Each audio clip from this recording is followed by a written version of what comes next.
Hello everyone, five star review. Glad to be back.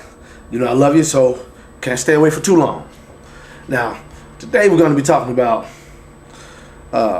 or should I say the issue is going to be, or the title of this discussion is Ode to Joe Jackson. It's called Ode to Joe Jackson.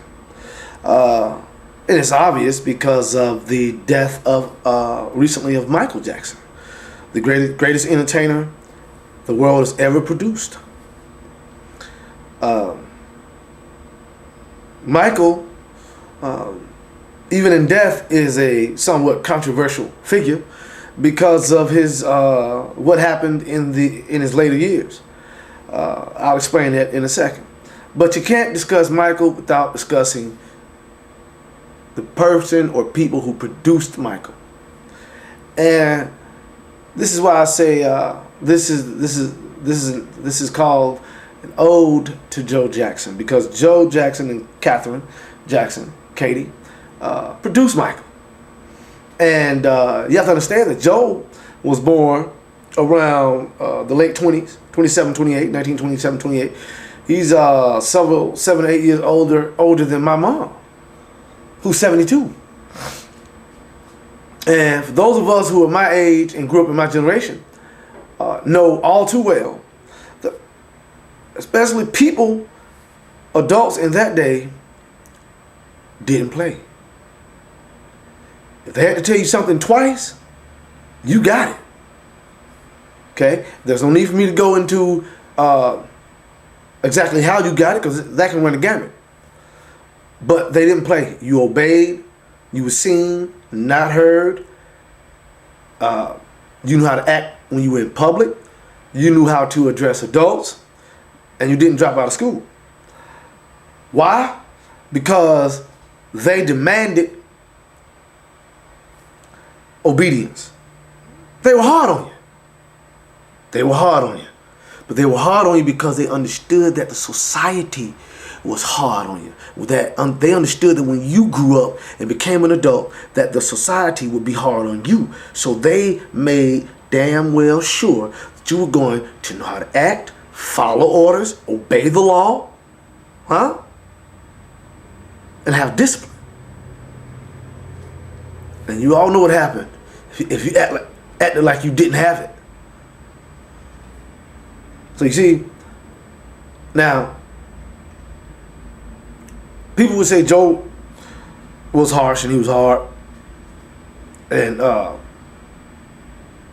insensitive because he had Michael in the studio all day long, robbed Michael of his childhood.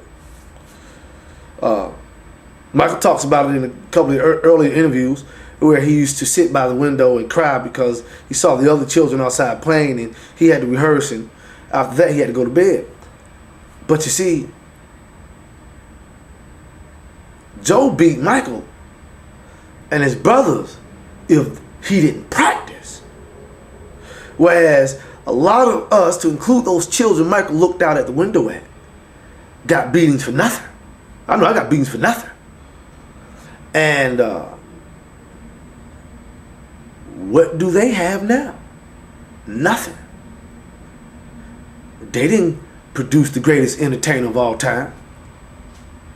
So you see, Mike should have understood that and gotten over it. But Mike succeeded against the odds. He had that in him. He sold 50 million copies in a society that haven't always been on good terms with black people. Still the greatest entertainer of all time. But God bless America. And so now, what happened to Michael during the latter years, all the accusations of child molestation? Quite honestly, I don't believe him.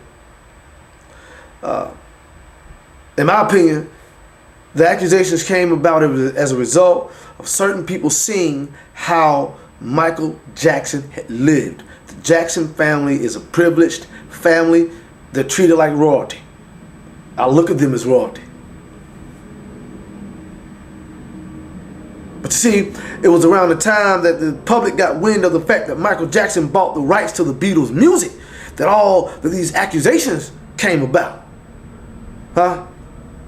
They knew that he had beat out Paul McCartney for the rights to the Beatles' music, and as a result, was able to reap the benefits of those rights by living a lavish lifestyle. I want this over here. We should have had this. Didn't we buy this? Put this on the list over here. Fell on some hard times and sold a portion of what he had. But what did he sell? He sold a portion of what? The Beatles' music.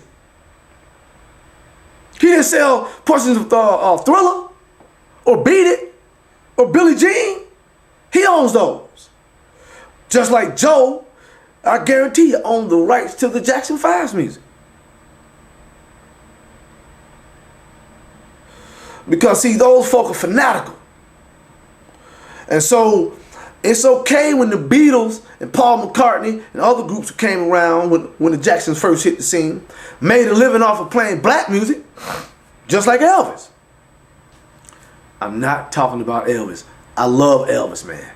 Okay? Elvis didn't hate blacks, contrary to what they want you to believe in the media. How could a child who grew up in the South skipped across some tracks to hear old folk play on the porch? He had to drink lemonade and tea. Had to be hungry. So he didn't hate blacks. Get on out of here. But he sang black music and became wealthy. Look at his estate now. One of the richest in the world. But that's fine. But you see,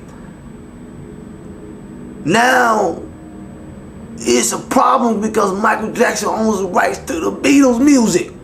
So Paul McCartney, when he didn't have the money to buy his own music, sat around and told Michael Jackson about it. See, he didn't think that Mike would go back and in turn purchase the rights. I don't know how he looked at Mike. He should have known Mike was brilliant. He didn't meet Joe.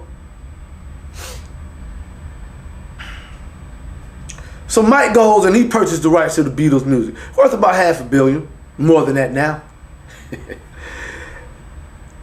And Paul McCartney doesn't want to go to the memorial. I understand, Paul. I would not have came either. But you see, the media would have you believe that Michael was broke. He may be $400 or $500 million in debt. But do you think that if the Beatles' music or catalog was worth $500 million, how much do you think his music is worth? Please. And he was smart. He left 40% to Catherine, 40% to his children, 20% to charity. Who's going to raise the children? Catherine. He left 80% to the Jackson family. Keep it in family. Smart. He wasn't going to let his legacy go too far either, regardless of what Debbie Rowe tries to do. So you see, we all cry for Michael.